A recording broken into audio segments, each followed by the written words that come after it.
Yeah, let's go. Graduated, elevated. Now it's my time to shine. Yeah, let's go. Graduated, elevated. Now it's my time to shine. Yeah, let's go. Major moves. Grounded theory is allowing us to use those themes and explain those themes. So that's how I came up with the methodology. So to summarize that, the methodology was sort of provoked by my supervisor. He had kind of, said, look for something that is going to explain in the problem that the problem that you have. So I looked up so many methods. Grounded theory was looking into explaining the phenomenon. So I chose that. And then, of course, I fell in love with the methodology. So It's love a bit sight, but I've got Tina Turner in my head now. What's love to do? oh, nice. Forgive me. But the question that you haven't answered is why 120 students? Yes. Why was that a perfect number? Yes. Okay. I've completely left out that part. So sorry. So we started looking at the enrollment numbers of the students because of first year enrollment. And the first year enrollment, well, my first number was 60. In fact, first I said, I can look at 60 students. And then my supervisor said, if we want really reliable data, we'll sort of have to increase this. So then I said, what we can do is we can look at the number of students who are enrolling in the first year, and why not take a significant proportion of that. So I read up on the literature, and then we said, let's make it 30% of the sample. So when we did 30%, it came to 120. So we said this is a significant number. But even that 120, to recruit the students to get the 120 number was a challenge on its own. But then what was very interesting was that we had a sort of an equal number of males and females. Females were higher in the study compared to males, but we sort of had an equal number of it. I'm just trying to look up the number so that I can explain. I can give you the statistics because I have the number of me. Okay, so we actually ended up in the 120, we had 53 males and we had 67 females in the study. But we were not biased. It was, it just happened sort of, Yeah. Okay, I won't go down the gender route. I'll just go to ethics. Okay. So, I know applying for ethics approval, it can be very challenging. So how was your process? Because you're dealing with students in universities, and I'm not sure what the process is like in terms of the Fijian government as well, in terms of whether they're willing, are they not willing? So just for somebody who's at home who's thinking, actually, I want to do something similar, but there's some restrictions, or maybe there aren't any restrictions. If you could just share from that perspective. Yes, definitely. So I went through two different ethics approvals. So one came from my university, here at UNE. And because I'm also working for a university back in Fiji, so I had to get their approval. So I had to go through their ethics approval as well. In that, because they are two sort of separate, so I'll explain it separately. So the first one that I got is where the students are. We had to really outline what the study is, what kind of questions the students are going to be asked, and also that, they are at their own liberty. Anytime it's voluntary, of course, the study is voluntary. If they don't want to participate, they are most welcome not to say no to it. Of course, there were consent forms in that as well. And then the other thing was that they can leave the study anytime that they want. If they're not comfortable with the study, they can leave anytime they want. And also because, this was sort of in the middle of COVID or something, you could say like that as well. But my approval came before that. My approval sort of came before that. And then I still had to have like social distancing and all these things in place. But that was back in Fiji. For my university here, it's a very rigorous process. It's a very, there are about, I think, 20 pages of documents that you have to go through to, Just to get through to the door. just to get through to that.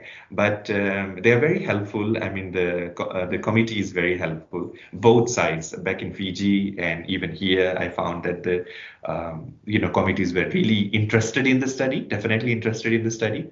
I mean, I got a very good letter from Fiji about going ahead with the study, a 1-year study, and no problem with that. Then with UNE, when I had applied for the ethics, the first thing they did say is that, have you got clearance from there, because you're going to do the study there? And I was like, here it is. I've already, Look at it. I've got it. The president stamped it. So I said, here we go. I've already got this, that's already been sorted. And so with the process, it's something like this. You really need to break down everything that you're going to do in the study in terms of data collection, because of course there's a human interaction, or even if it is just simple talks that you're going to have, or even explaining, all that needs to be outlined. The data collection, how you're going to approach participants, or how you're going to recruit participants. Sorry, that's a good one. How you're going to recruit participants, all that, like putting out flyers, what goes in the flyer. I had to actually submit that as well, that this is the information that goes in the flyer.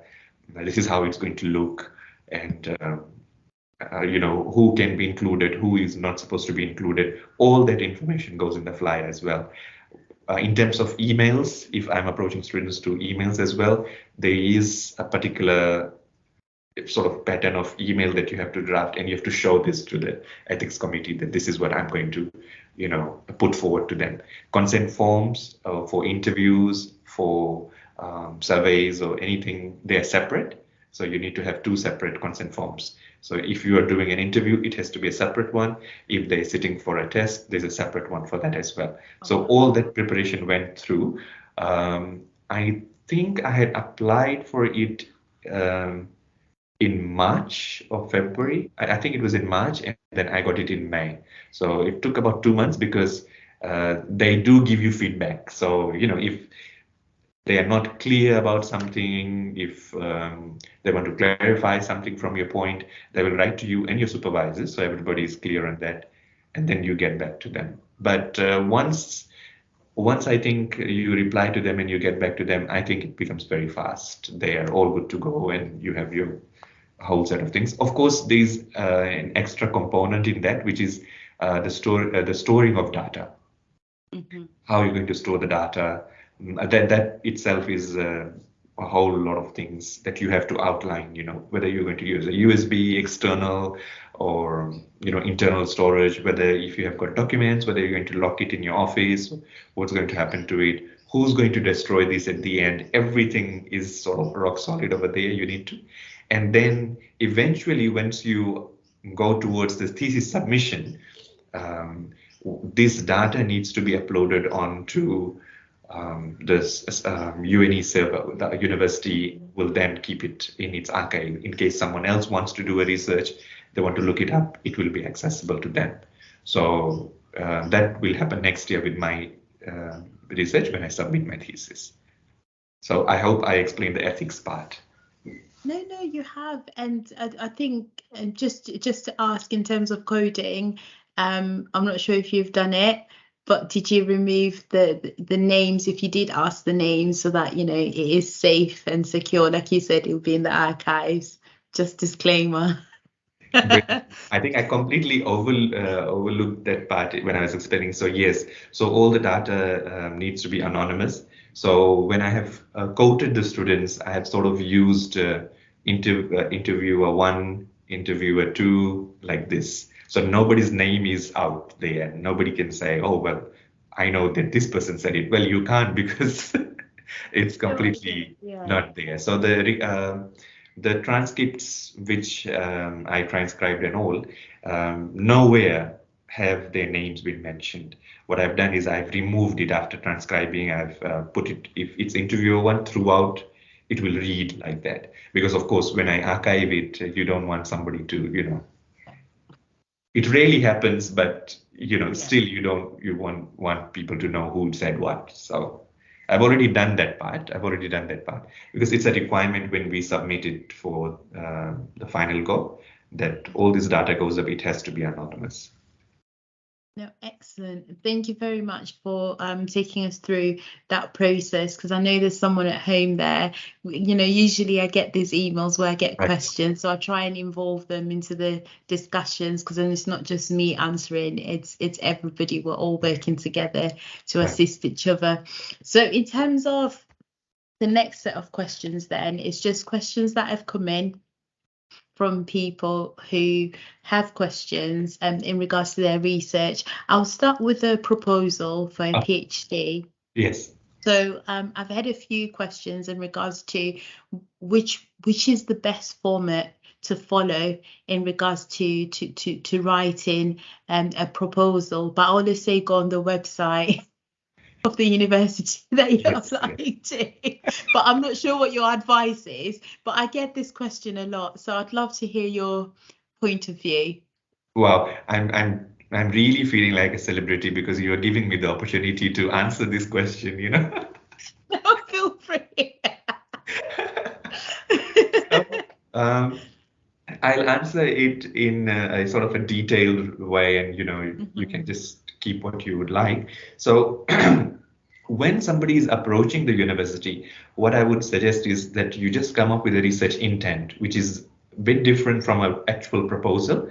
So with the research intent, what happens, it will have the same thing as a proposal, but the intent is just there for your supervisor to see, your possible supervisor to see that, okay, this person has got my area of interest and is bringing in some different element to it, or is bringing in something that is worth supervising. So your research intent is just there as a document. It's not supposed to be like a full proposal where you've written 10,000 words or something like that. Your intent can just be between 2,000 to 5,000 words, even 3,000 words. It doesn't matter. It's okay. The main thing that goes in the intent is the research questions that you have.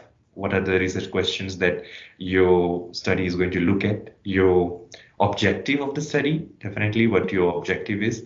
The significance, how it's going to benefit not only you, but how it's going to have a benefit on the people who you are dealing with, or as a society, how that's going to benefit. You need to do some literature review. So even in the intent, in the proposal, you have a massive chunk of literature review, but in an intent, the supervisor sort of just needs to know that, do you have an idea of what the field is looking like, the research field, if you're doing it in linguistics? So what are the things that is connecting your research to this particular person? I remember meeting a professor a couple of years back, and she said to me, when you're sending an intent, you should already know the big people in the field. You should know their names, that these are the people who are in my field. So in an intent, don't get overwhelmed, but it would be good if you can touch on their discussion and all the things. Another thing that goes in the intent, be very clear about the methodology. Of course, it can change once you're fully enrolled, but be very clear what methodology you're using, or even if you can add a few lines and justify why you're using that methodology instead of something else, it would be good. When I started using grounded theory, then I had to justify. So in the beginning, in the intent, I had said quantitative, but I got through with it somehow. And most importantly, have a timeline in the intent. Outline, if you're thinking you're doing a full-time study, which could be 3 years or 4 years, just give a brief outline, when you're submitting what, when can you expect those things, and have a budget. Budget in the sense, I'm not familiar with universities in Europe, but in the Pacific, I know in the South Pacific and in Australia as well, you are allocated a certain fund that's sort of an allowance that you get every year, and you can use this for your research. So the number, of course, will differ. Like in Fiji, I know it's, I think universities give 1,000 per year or something like that. In Australia, it is same 1,000 per year or 3 years for your entire study. Then you can break it down of how you actually plan to use any funding that you're going to get. Simple things like, if you need a tape recorder, if you are doing an interview, that can go into your budget. That's what you need. If you need to attend a conference, put it down, that you have got a conference to go to, because the conferences, of course, cost money. So you leave it there. If you think you're going to need a research assistant, put it there. And the research assistant part is make sure that you check the minimum wage of that particular country before you put down, Yes. And you just think, oh, I'm going to give this person $10, but the minimum wage is $18. So who's going to come and work for you, So definitely do that. You can also add a component on limitations. What is sort of stopping you from doing the research and all, and then of course you finish it off by giving the references. That's an intent. When it goes to the proposal stage, sort of the proposal stage is by then your supervisor should have already confirmed what is your topic. If he has wanted it to change, what is your topic, they can look at it from that point of view. A lot of things would have been streamlined, and a lot of more information, of course, goes into the proposal.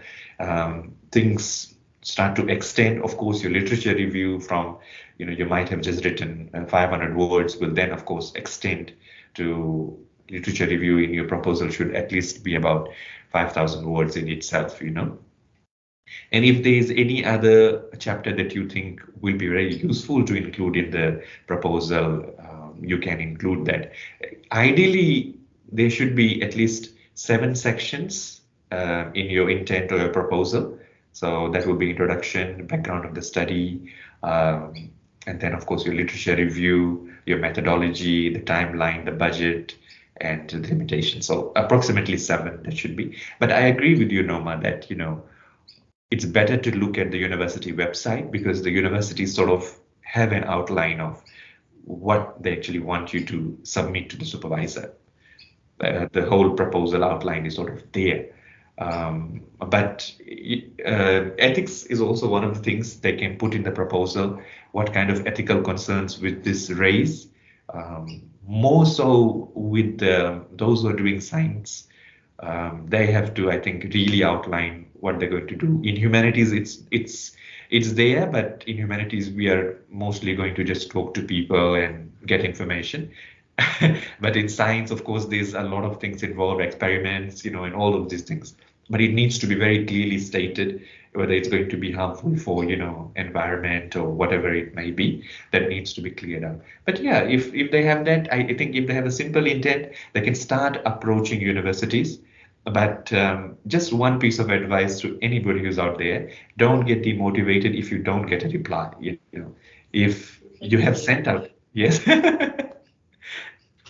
If you have sent out an intent, please don't expect that they will reply as soon as possible.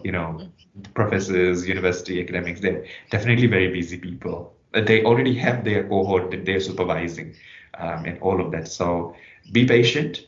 And if possible, don't think that you're only going to choose one university. I mean, I sent out approximately, I think, 50 applications during my time. Another friend was telling me she sent out about 40 plus when she was doing her MPhil. So you will then, of course, get people who will be interested. They want to know more. Or you will also get people who just completely are not able to supervise it, and then you'll definitely be ghosted. Some people won't reply to you, but just focus on it that you have done one university. Okay, fine, tomorrow you'll apply to another, but just don't give up. By applying to 30 and you're thinking that, oh wow, I applied to 30 and it's not going well. Oh, come on, you still have thousands of universities to reach out to. Globally. Globally, yes. No, thank you so much for your response. I think it's well put together, and that's why I said to you, you can only answer for so long, and then you start to think, actually, it's becoming repetitive now. But I know that the universities, they have the guidelines, but what you've stated there in regards to the requirements and what needs to go in there is really important, because it helps you with your literature review.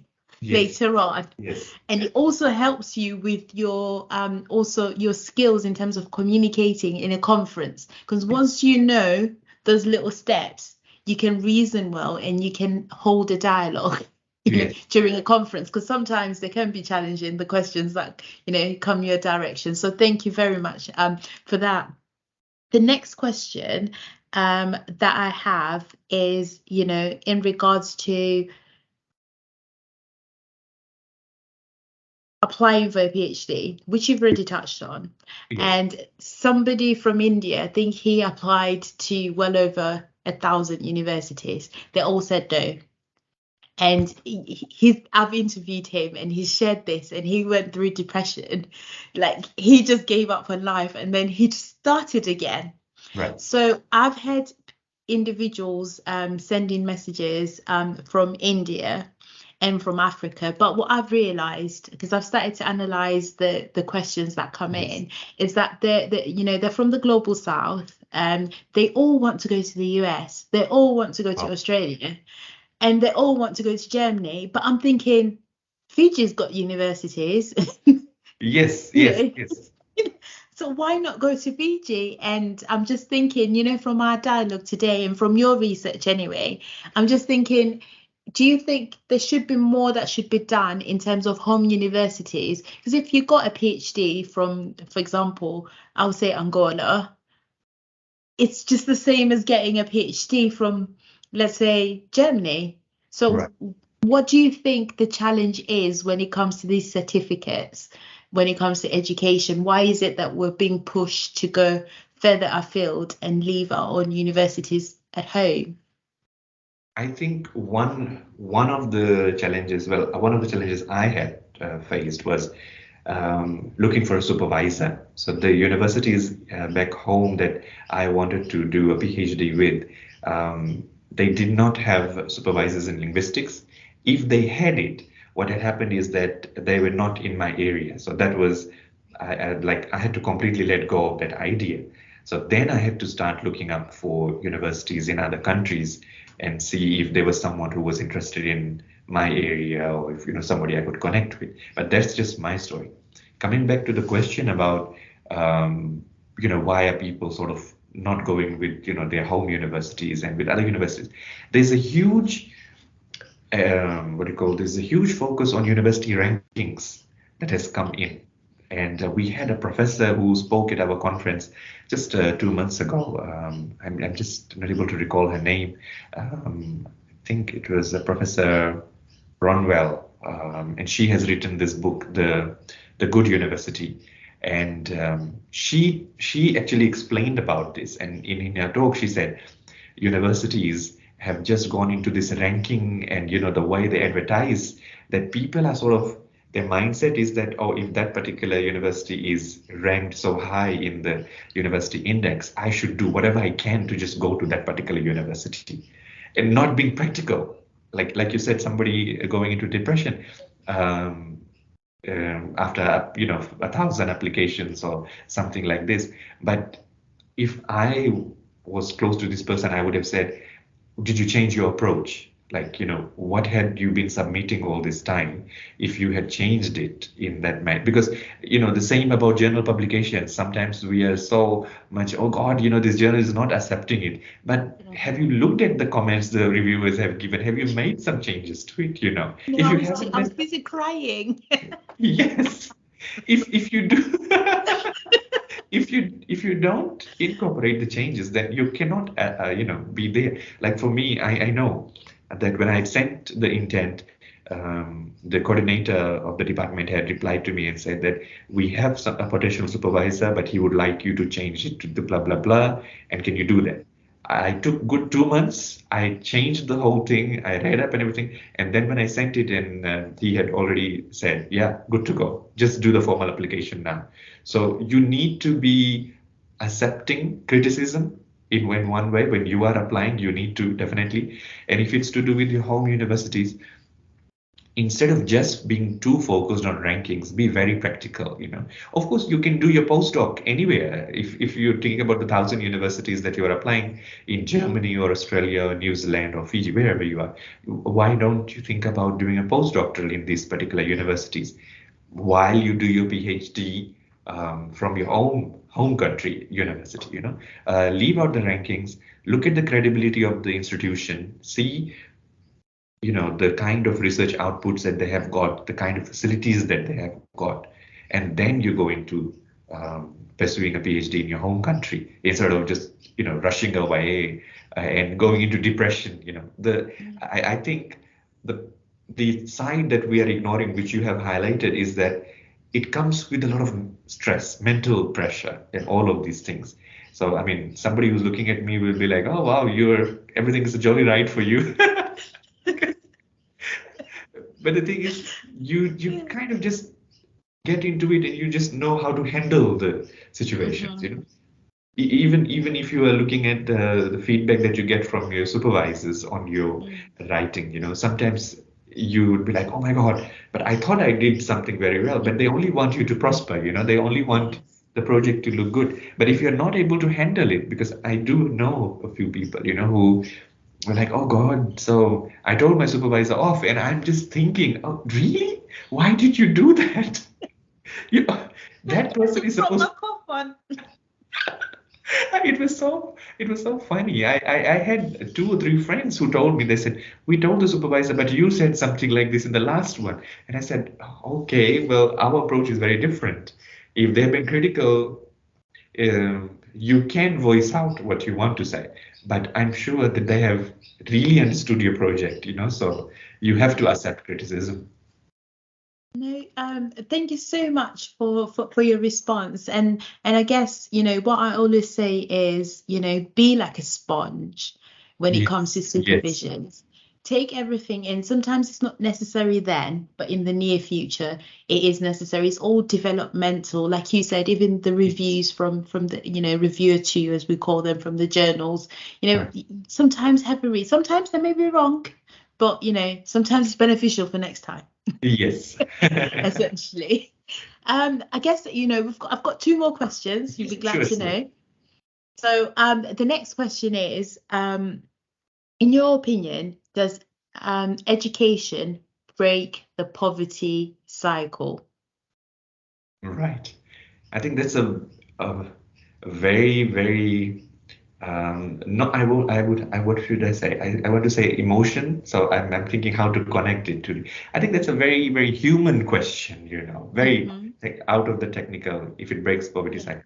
I would say it definitely does. My straight answer to that, I would say, is yes, it definitely does. I mean, I know a lot of families. I'll just give an example of one particular person. He is now teaching in Australia, but he was from Fiji. And I remember he talked about his mother, doing farming and all those things. They were so poor that even on the day she gave birth to him, she was still working in the farm, She was still working and doing all those things. But this child, when he started to get education and all of these things, and he developed himself, he got scholarships. He came back to Fiji. He definitely had international scholarships. He went back to Fiji. I think he worked in 2 or 3 universities in Fiji, and then I think he got opportunity to move and do postdoc in Australia. So he moved and did his postdoc in Australia, but his family has been able to come out of that, that farming background and all. Now, of course, they are having a very better life, because I've seen the mother's photo on his Facebook page as well. Yeah. So that's just a practical example, right? I know of my own family. We are 3 siblings, and my dad and my mom, of course.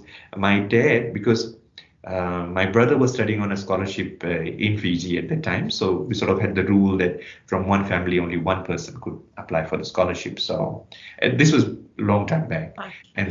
Yes, so my dad, then he paid for my studies when I was doing my first undergraduate diploma, and he used his superannuation fund, which is money that you keep for your retirement.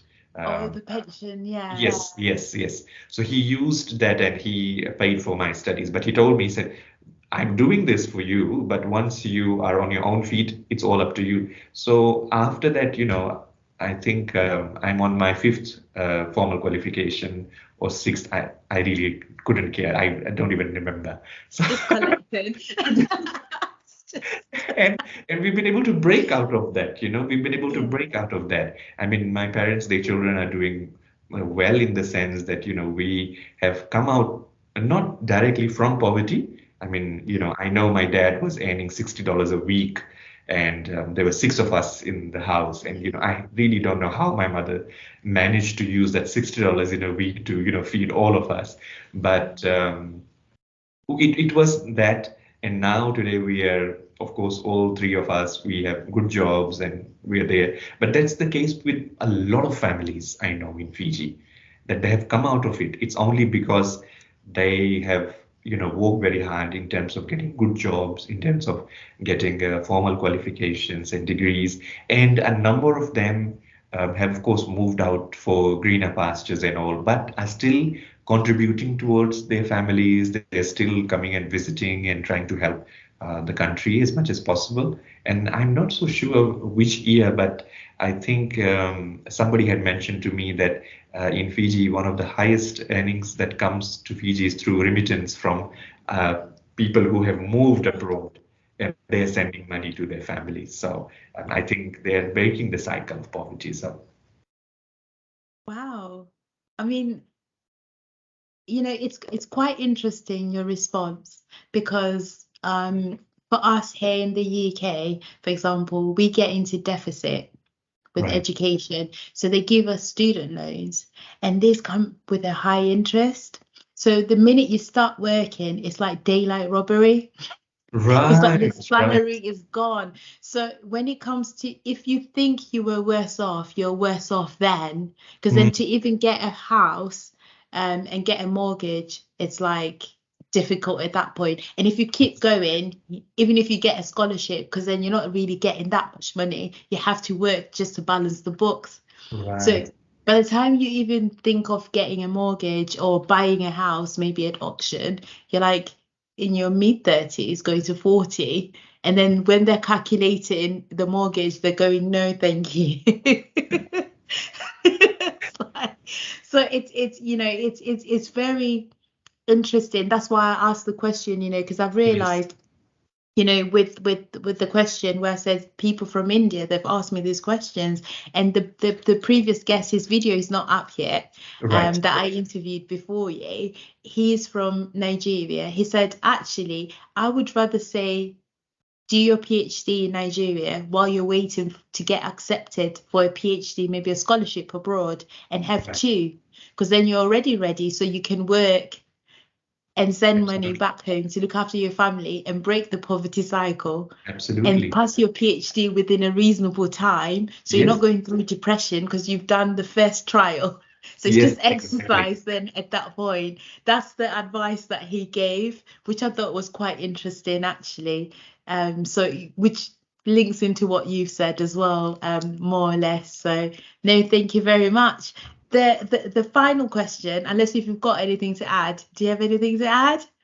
Not with that one. Yeah, I think I've pretty much covered most of it. Excellent. So do you think PhD Hard Talk is beneficial for, research students and also for universities, or do you think that's it, Noma, call it a day, jobs are good and it's not worth it? What's your opinion? Oh, wow. So I think I have a book that I'll show you, and this is wow, let me take notes. So this is just one of the books, one of the many books that I have. Laura Hyatt. Yeah. Yes. And then there's another book I've got. So. Yes. Okay. I can see that. Thank you. But I can see both of them. Both of them. I would definitely recommend people to read this book before they start on the journey. So this actually, it's a very, very practical book, and it just connects with you. It's not a technical book that looks at just blah, blah, blah, all about academia. It really pushes your button. Like there's one particular line in the book that have a picture of something in your office or wherever you are studying in your room and look at that particular picture. That should tell you why you're doing a PhD. For example, if it is somebody climbing a mountain, this is a simple one. If somebody's climbing a mountain, if they can climb a mountain, I think you can do your PhD. So have some kind of visual reminder to yourself that you can do it. So you know what I tell myself is, because I passed my confirmation of candidature last year with zero condition. It means I didn't have to change my proposal. It was good to go, and I got my confirmation and all. I keep telling myself, if you can do that, you can handle this. Like, I just tell myself that you can handle this. And on a personal level, like, because I lost my mom to cancer, and it was a very, very difficult time for my family, especially for my dad. Like, it was really difficult. I told myself, if we can sort of come out of that, this PhD is just nothing, I think we can do it. And one thing I think I will add on to that is that it's also to do with the supervisors. It's also to do with the supervision. In the first meeting that I had with my supervisors, my supervisor, he was so clear. He said to me, Prash, don't think of the PhD as a qualification. Think of it as a project. Noma, that completely changed my mindset. I cannot feel the heaviness that other students on Twitter are complaining about, that I had this and I had this. And I regularly, when I meet my supervisors, I tell them, I said, people are complaining so much, but I don't have anything to complain. I'm feeling so left out, Just send it a picture.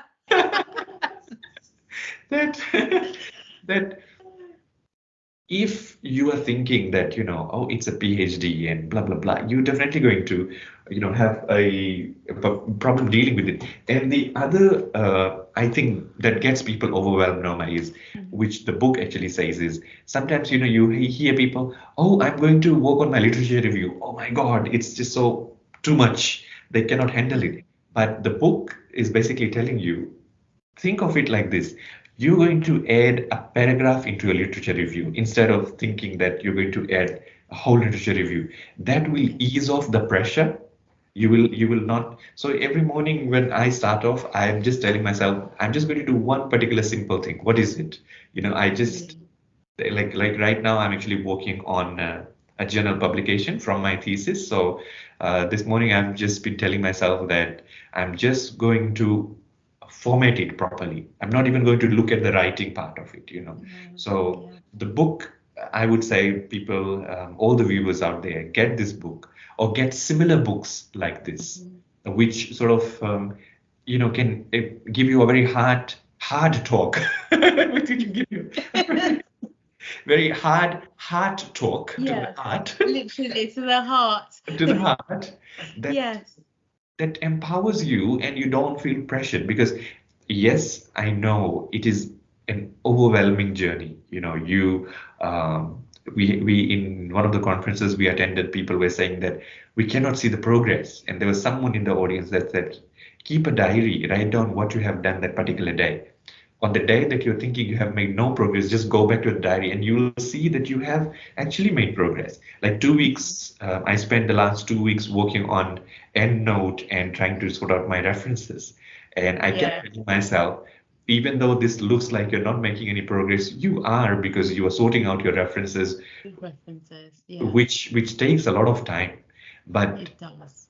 You need to constantly tell yourself that, you're going to make it. And each skill that you are acquiring right now, it's not just a qualification. You are getting all these skills, transferable skills, soft skills that will take you through quite a lot of, through the things, whether you're doing a postdoc or whether you're going out to teaching or whether you're applying for public service job or private jobs. All these skills will go with you. I mean, a simple one I can say is there are organizations which look for academics who want people with some research skills that, to looking at a particular data, or even if they want to outsource it to somebody, they want people who have all these trainings done in this background, so that when they employ you, even for a short time, you get a good amount of fees, you get good money for that. But you need to have those skills to get these things. So, don't think that I'm just learning this and it's going to be wasted after my PhD. Don't think. I think it's important to be very optimistic about the whole journey, I guess. So I've got a question from Yes. what you've said. Yes. You've linked it to Twitter. I'm sorry, I know I said it was the last question. No, I'm more than happy. I'm more than happy. As we've both observed, in regards to some of our colleagues that feel, that they're under pressure.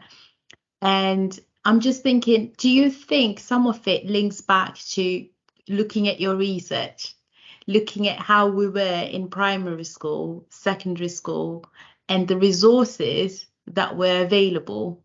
Because, here the culture is, there's someone there constantly when you're in secondary school helping you constantly. And then in sixth form, you have a bit of independence, which is like college, and then you go to university. So do you think that affects us when we get to our PhD because we're used to our hands being held all the time? Or do you think it's more psychological in terms of us not being prepared for the big project that we're about to walk into? Right. I think, the question is sort of in two folds if I have to answer. One of it, I think people don't realize when they get into the PhD journey is that you are going to be independent. Your supervisors are going to be there as just like a guardian angel, from top just to see how you're doing. But it's you by yourself. If people are not ready for that kind of commitment, as you said, because they're used to being given notes in schools or, everything is just coming up. They just have to go and basically do stuff. Here, it's not like that. If your supervisor has asked you a question that I think this particular line needs to have a data, or this particular line needs somebody from, another author to come in here. What are we going to do about it? And if you are just going to sit there and be like, I think my supervisor is going to come and do this for me. Oh gosh, you're in the wrong place, definitely. Yeah. You need to have a very clear conscience that, yes, he has asked a question, she has asked a question. Now let me try and see how much I can do by myself, And it's not that supervisors are supposed to be there for you all the time. I think that's one of the things that people do think, that when they start, I'm going to do a PhD, it's going to be very easy. My supervisor is going to be there all the time. No, you have to think independently. I'll give you my example. In 2015, I started a PhD and I did 1 year of work. And then I told myself, okay, I'm not ready for this. I think I was just 24 years old or something like that. I said, I'm not ready for this. So I just left the program. I just told myself, because I could see, or even though I was being independent, but I did not have the mindset that I can just take this and then change it around, or probably I was being impatient. I'm not sure what happened, but I think that was a good decision to just leave it out. Because if you think you're going to continue and you have no fresh ideas and you are putting so much pressure on your head, I think you just, going to end up in some kind of, havoc or something. So I left that and I got back into PhD after 3 or 4 years. And that's when I got back, because you start to think fresh. You have developed a little bit more. You have that maturity, because one of my supervisors, he keeps telling me, he said, Prash, you are very mature in your thinking. But for me, I'm just thinking that I'm naturally like, this. But then now when I'm answering your question, I'm thinking it was the 4-year gap that I took that sort of developed that thinking ability that I can do this on my own. So it's very important, I would say, for people to know that, it's the highest qualification given by university. So you cannot expect it to be the same as doing a undergraduate degree or even doing a master's by coursework. You cannot think like that. You have to remember it's a doctor of philosophy for a reason, it's the highest qualification. So you need to know that whatever you have got up till their master's, there is a huge gap, and you can be expected to go into it with a lot of things that you will encounter for the first time. I mean, just answering questions in this interview is also a reflection of my own research, which I might not have been thinking before. And I'm glad we don't get to see the questions until you put it to us, It's medieval torture, whatever you do to us. But it's fun. It's the element that is showing whether I'm actually ready with my project or not, or what are the changes I can do. I remember just a couple of months back, one of the professors, he told me, he said, when you are in this game, when you are doing this PhD, you have to be clear that people will want to know about your research because they are interested in your research. And when they say, you cannot be defensive, that you cannot have that defensive. But if you come with that mentality that, I am, those very egoistical people who sort of, I'm doing a PhD and there's nothing else anyone else knows in front of me, So if you come with that mindset, it's going to be difficult. And if not, if you come with an open mind that I'm going to learn something along this journey apart from my project, I think you will be fine. But if I go back to Twitter, there are people who are, I'm not saying that everybody's journey is going to be very flourishing or very nice. There are some people I know that are complaining about their supervisors that, they haven't got feedback, or the supervisor told them something very nasty or something like this. These people definitely need help. I can understand that they are in the wrong situation at the time they need help. But apart from that, yes, it's a tough journey, but have an open mind, have a very optimistic, attitude. I think you'll be fine. Yeah. And I guess, just a disclaimer for anybody who's watching this video, we're not taking lightly of any issues or challenges that anybody's going through. However, we're just observing and analysing and having discourse in regards to our own personal, beliefs and opinions, and also observations from our own learnings, just to put that out there. So we're not saying, no, it's not an issue. We know it is an issue, and we know some people are literally going through it. So we do take that seriously. Just to close off, so what's your opinion of PhD hard talk then? You didn't answer that question. Oh, wow. Well, it is really hard talk because I would say that, you have made me think about future conferences, because I know some of the questions that you put forward, they will also have similar questions or things, or at the same time, things which I can refine in my thesis. If it has sort of gotten me this idea that, have I wrote enough about this, or have I clarified enough about this or not? So definitely, I'm so happy that, you gave me this opportunity to be part of the program and to be part of the interview. And it has been very insightful, I hope, for the audience as well as me, because I've definitely picked up on the things that, I know after this I'm going to put an asterisk and then go through it. Just and I've learned a lot. One thing that I love about these interviews is that I start thinking about my own research as well, and my choices, be it literature review or methodology, and also papers that I'm working on as well. And I'm like, that's a good idea. So I do learn as well. So thank you very much for saying yes, literally, and coming on PhD Hard Talk. So for everybody at home, if you want to find out more about Prash, literally his details are here at the bottom on YouTube, and also we'll write something on LinkedIn as well to say thank you. The other thing is, if Prash is going to any conferences, we'll share that on socials. So make sure you're there and you're locked in. And remember, hashtag project dissemination to the world, hashtag sustainable knowledge to the world. And thank you so much, Prash, for your time.